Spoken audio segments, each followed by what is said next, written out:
Hello friends, आपने इस video से पहले चौसा का युद्ध का जो वीडियो आपने देखा है उसको याद करते हुए साथ साथ हम कन्नौज युद्ध के प्रकरण के ऊपर चर्चा करेंगे। दोनों को एक साथ ध्यान में रखिएगा।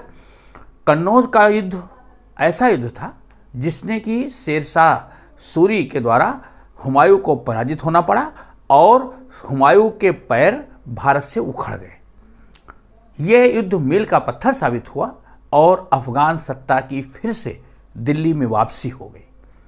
तो क्यों कन्नौज का युद्ध हुमायूं हारा? क्या चौसा जैसे ही उसने भूलें की, या क्या परिस्थितियां थी कन्नौज का युद्ध वो क्यों नहीं जीत सका? आइए उस पर चर्चा करते हैं।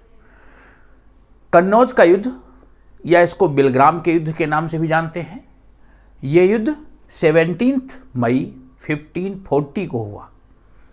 कन्नौज गंगा नदी के किनारे है, तो गंगा नदी के किनारे ये युद्ध 17 मई को हुआ था। पार्टियां वही थी, शेरशाह सूरी और हुमायूं। जब हुमायूं चौसा के युद्ध में पराजित हो गया और आगरा भाग गया, तो यही एक अवसर था कि मुगल जो सामंत थे सारे इकट्ठा होते, हुमायूं के सारे भाई इकट्ठा होते और वो अफगान सत्ता को चुनौती दे करके मुगल साम्राज्य को मजबूती दे सकते थे। लेकिन मैंने आपको पहले बताया था कि इनके भाइयों के बीच में, जो हुमायूं के भाई थे, उनके बीच में आपस में सामंजस्य नहीं था और ख़ास करके जो कामरान था वो बहुत ही महत्वाकांक्षी था और काबुल कांधार का क्षेत्र पंजाब सहित उसके पास था। वो अपना नियंत्रण उस क्षेत्र पर बनाए रखना चाहता था और वो नहीं चाहता था कि वो शेरशाह को उन प्रदेशों पर आक्रमण करने के लिए दावत दे।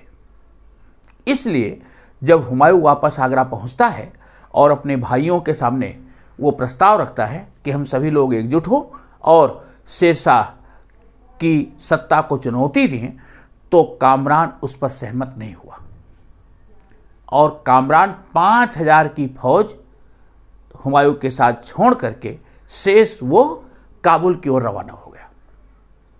बचे अस्करी और हिंदाल। अस्करी और हिंदाल ने हुमायूं की सहायता की। हुमायूं चौसा के युद्ध में हार चुका था, बहुत सी सेना नष्ट हो चुकी थी। जैसे तैसे उसने फिर से आगरा में एक नई सेना का गठन किया और जो मुगल सामंत थे उन सबको संगठित करके उसने शेरशाह से अंतिम युद्ध करने के लिए कमर कस ली। इसी बीच शेरशाह ने एक कूटनीतिक प्रयास किया। शेरशाह ने मध्य प्रदेश में मांडू है,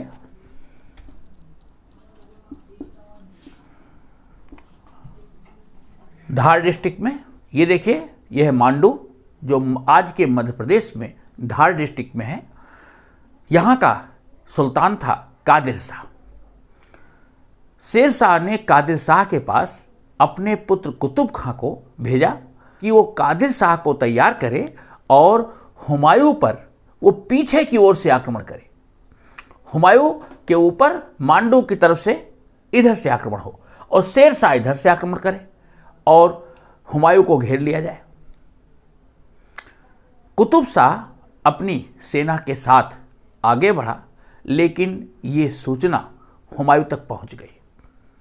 हुमायूं ने अस्करी और हिंदाल को कुतुब खां का रास्ता रोकने के लिए भेजा और जब चौसा से कुतुब खां के नेतृत्व में अफगान सैनिक आगे बढ़े तो कानपुर से आगे कालपी नाम के स्थान पर यमुना नदी के किनारे कुतुब खां और मुगल सेना के बीच घमासान युद्ध हुआ।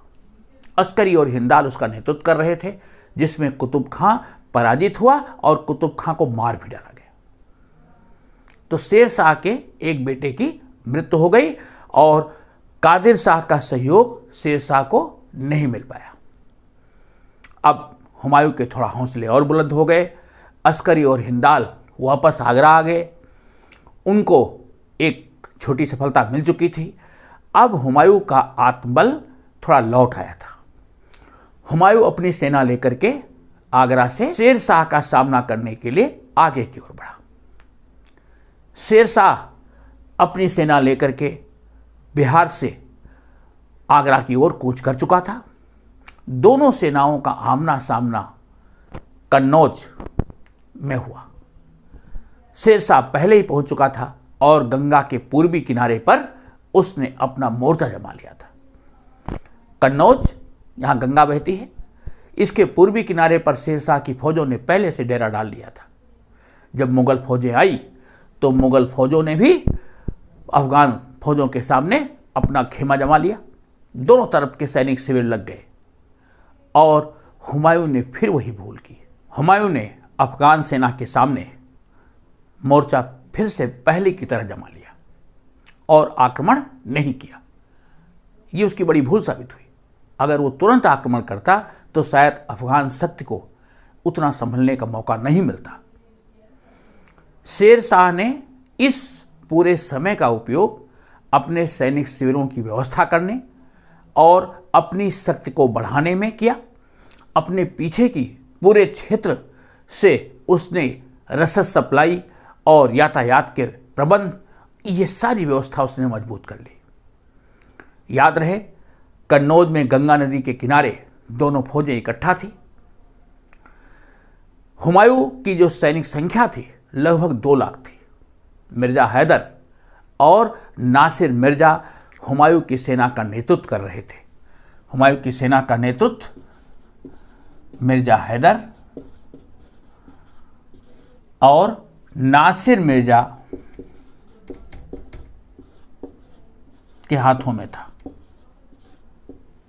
मिर्जा हैदर का कहना है कि मुगल फौज की संख्या लगभग 2 लाख थी और इसमें लड़ने वाले लोगों की संख्या, जो सिपाही थे, वो लगभग 40,000 रही होगी। और दूसरी ओर वो कहता है कि जो शेरशाह सूरी की सेना थी उसमें केवल 15 से 20,000 सिपाही थे। तो सेना लगभग संख्या में 2 गुनी थी। ओके, तो इस तरह एक ऐसी सेना के साथ युद्ध होने जा रहा था जो संख्या बल में कम थी। मुगल सेना की संख्या ज़्यादा थी उसकी तुलना में। हुमायूं ने जैसे तैसे एक बड़ी सेना का प्रबंध कर रखा था। दोनों सैनिक शिविर आमने सामने डटे हुए थे।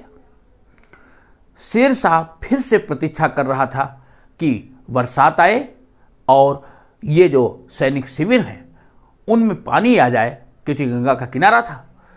बहुत अच्छी सूझबूझ और रणनीति का स्वामी था शेर शाह।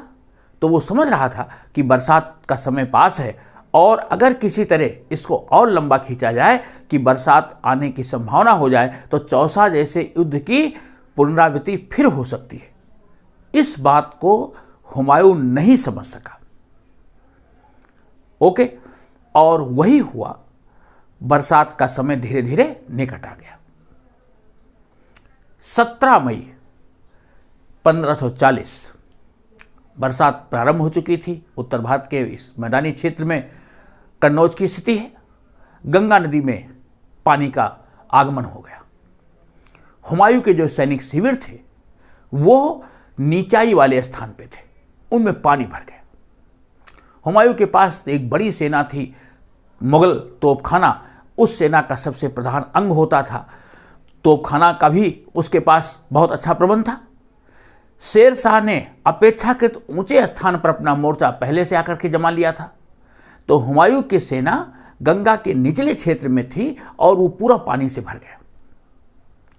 जब हुमायूं की सैनिक शिविरों में पानी प्रवेश कर गया, यही अवसर की तो तलाश थी शेर शाह को। जिस समय मुगल सैनिक अपना साजो सामान, तोप, गोला बारूद ऊपर ऊंचाई वाले स्थान की ओर ले जा रहे थे, उसी समय शेर शाह की सेनाओं ने मुगल सेना पर आक्रमण बोल दिया। अचानक हुए इस आक्रमण से मुगल सैनिक संभल पाते तब तक तो अफगान सेनाएं मुगल सैनिकों के ऊपर टूट पड़ी। उनको अपना गोला बारूद, अपना सैनिक साजो सामान सब छोड़ करके जान बचा के भागना पड़ा। मुगल तोपखाना जो इतनी बड़ी मदद कर सकता था, उस तोपखाने को चलाने का अवसर ही नहीं मिला। गोला बारूद सब भीग गए, तोपें चल नहीं सकती थी, उन बड़ी तोपों को उस पानी और कीचड़ में खींचना, दलदल में खींचना ही मुश्किल काम था। जैसे तैसे मिर्जा हैदर ने, नासिर मिर्जा ने सैनिकों को एकत्र किया और मुकाबले का प्रबंध किया। लेकिन अचानक हुए इस आक्रमण में अफगान सैनिक जिस तेजी से मुगल सेना को मार काट रहे थे, सैनिकों को अपने प्राण बचाने के लाले पड़ रहे थे, हुमायूं स्वयं बहुत घबरा गया और उसने मिर्जा हैदर तथा नासिर मिर्जा की एक नहीं सुनी और वो स्वयं युद्ध छोड़ करके भाग निकला।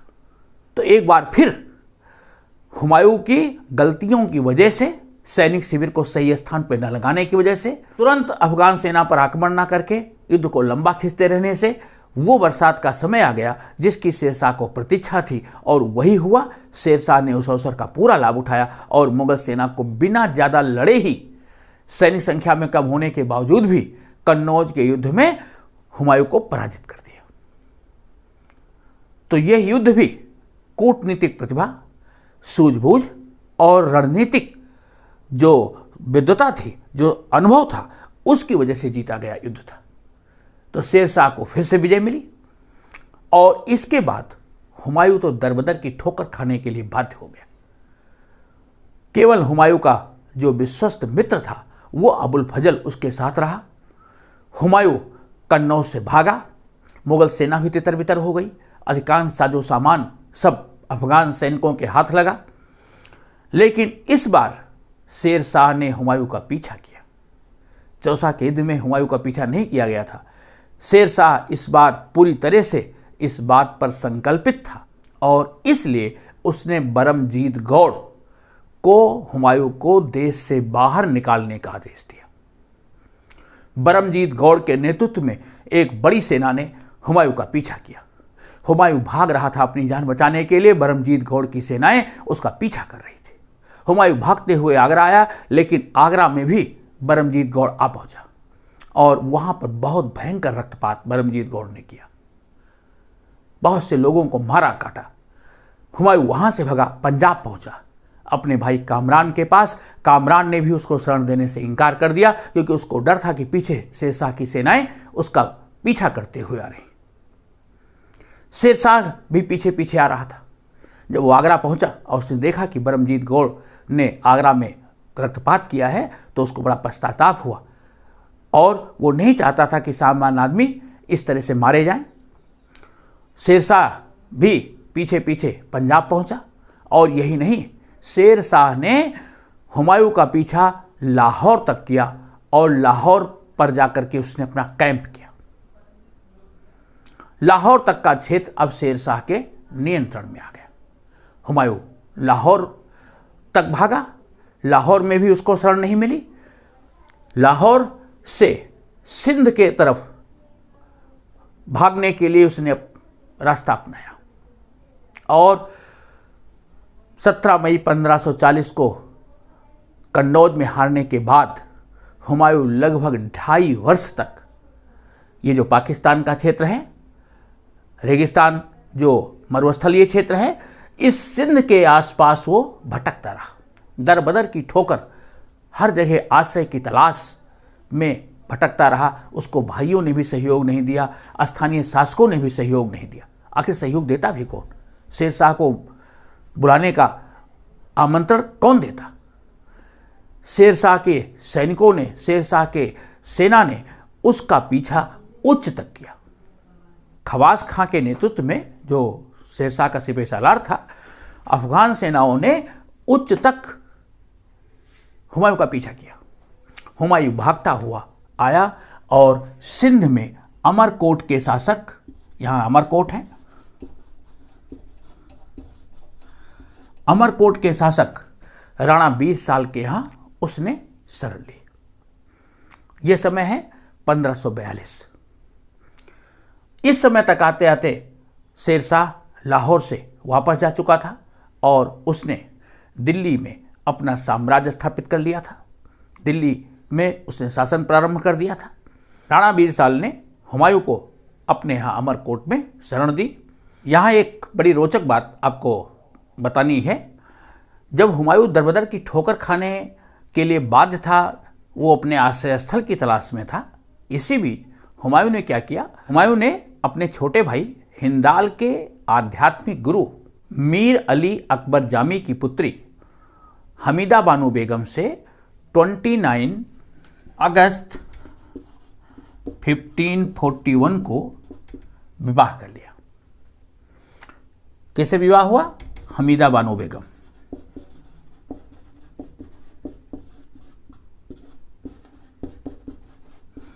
ये हिंदाल के गुरु मीर अली अकबर जामी की बेटी थी और ये आध्यात्मिक गुरु थे किसके? हिंदाल के। ओके, तो इस तरह इसी विवाह से अकबर का जन्म हुआ। तो शादी भी हो गई।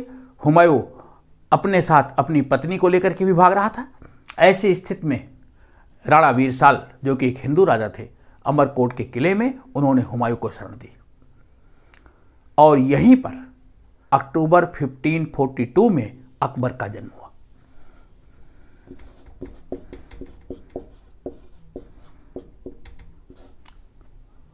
ओके, तो इस तरह निर्वासन के दौर में जब हुमायूं शरण तलाश रहा था, उसी दौरान अकबर का जन्म हुआ।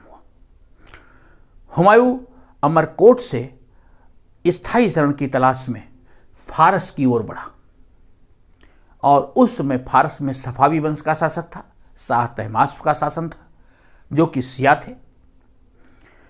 हुमायूं को और कहीं भारत में शरण नहीं मिलने वाली थी।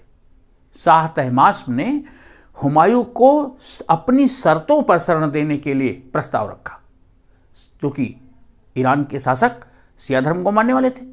तो उन्होंने हुमायूं के सामने प्रस्ताव रखा कि अगर हुमायूं शिया धर्म अपनाता है तो उसको शरण दी जाएगी। हुमायूं ने शिया धर्म को भी अपना लिया और शाह तहमास्प ने उसको संरक्षण दिया। तो इस तरह 1540 में कन्नौज के युद्ध के बाद हुमायूं का भारत से निर्वासन हो गया और 1540 से लेकर के 1555 ईस्वी तक हुमायूं का निर्वासन का समय रहा। 1540 से 1555 तक ये 15 वर्ष का समय ऐसा था जब हुमायूं देश से बाहर रहा। शाह तहमास्प के यहाँ उसने शरण ली और शाह तहमास्प की मदद से उसने 1545 में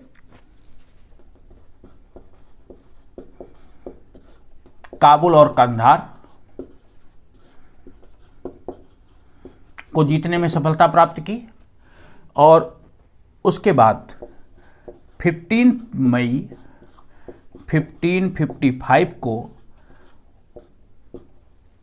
शाह के मदद से उसने सेना लेकर के भारत पर आक्रमण किया, क्योंकि उस समय तक शेरशाह की मृत्यु हो चुकी थी। शेरशाह की मृत्यु 1545 में हो गई।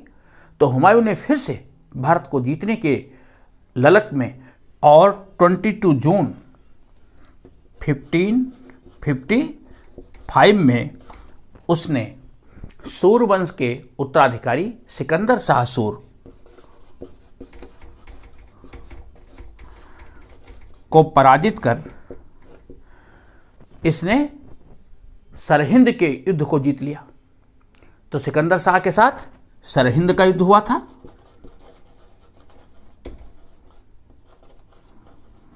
और 1555 में जो युद्ध हुआ था उसका नाम है मच्छीवाड़ा का युद्ध।